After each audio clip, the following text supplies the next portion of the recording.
క్షేత్రస్వరూప క్షేత్రేసి క్షేత్ర క్షేత్రజ్ఞ పాలిని క్షయవృద్ధ వినిర్ముక్త క్షేత్రపాల సమర్చిత.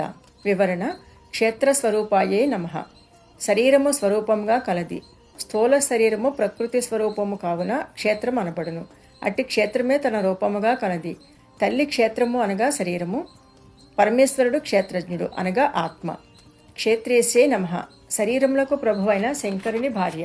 క్షేత్ర క్షేత్రజ్ఞ పాలిన్యే నమః. శరీరము క్షేత్రము, ఆ క్షేత్రమును తెలుసుకొను ఆత్మ క్షేత్రజ్ఞుడు. పంచభూతములు, పంచ తన్మాత్రలు, పంచ కర్మేంద్రియములు, పంచ జ్ఞానేంద్రియములు, అంతఃకరణ చతుష్టయము అను 24 తత్వములకు క్షేత్రము అని పేరు. దానిని ఎరిగినవాడు క్షేత్రజ్ఞుడు. ఈ రెండింటినీ రక్షించినది తల్లి. క్షయవృద్ధి వినిర్ముక్తాయే నమః.